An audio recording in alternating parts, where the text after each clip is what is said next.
And now, live from Laurel, Maryland, USA, where Santa Claus tries to come down the chimneys of the trailer parks, it's snack time. I'm sorry. All right. Anyway, today we're going to talk about the unfortunate, fateful time in my childhood. People, I want you to know something. Look in my eyes. I want you to know something.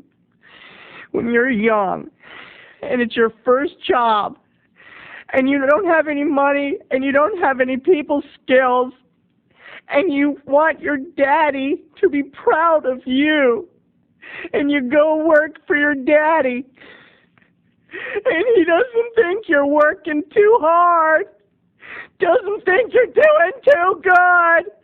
Well, that happened to me.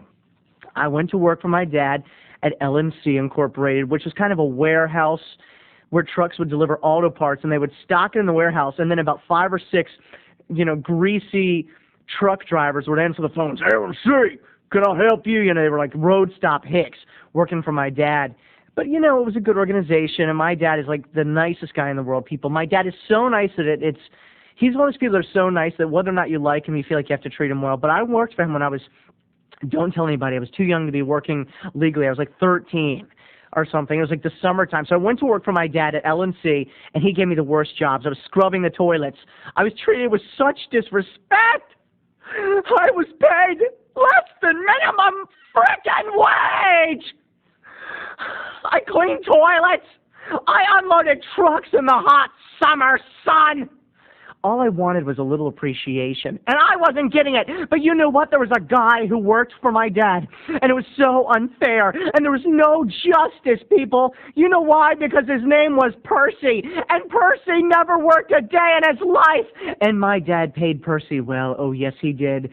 He gave Percy a raise. Well, let me explain Percy. Before I just get out of hand, I need to explain Percy, so I'm going to simmer. Okay, Percy had an afro. Percy had like those big 70s glasses that covered most of his face. He wore the bell-bottoms, and Percy liked him some beer, and he liked to chill. And what he would do is he'd go in the basement, and when he was supposed to be working, he'd be drinking his beer and sitting there, hand in his pants, touching his penis, and he just did not feel like working. And I said to my dad, I was so little, I was like 13, and I knew the injustice. Deep in my heart, I knew. And I said, "Dad, it's not fair because Percy's not working." And Dad said, "Oh, Terry, come on, stop, kid. Come on, champ. Come on, Tiger. Don't talk about people like that. Percy works very hard for L&C." I said, "Dad, he's not working." And I tried to tell my dad what he was doing, how he drank the beer, how he smoked the pot, how he would pawn off the jobs on me. Percy would say stuff like, "Hey, bro. What? Percy had an expression. Percy liked to say, "out of sight," or what was the other one? Oh, I don't know. Oh, Zoe!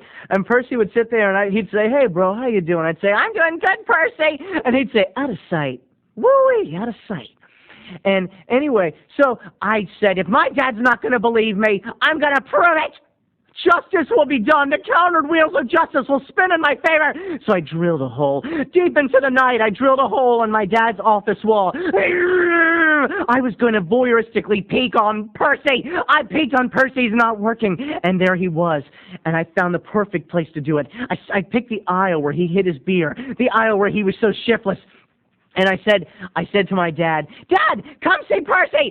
Come here, I got something to show you." And Dad came down, and he said, "What, Terry?" I said, "Look through this hole in the wall." And Dad peeked through the hole, and there was Percy, shiftlessly sitting, drinking his beer, arm crooked up. Oh, yes, Percy was fired. But a raise I did not get. A raise I did not receive. An apology, no way. No apology for good old Snackboy. By the way, as far as the Three's Company contest poetry, it's not really a contest of poems. We are going to not do any before Christmas. I know that I'm going to read them all. I love them all. But we feel like Christmas it's a family time. Christmas is that time where we all get together and we talk about wholesome things.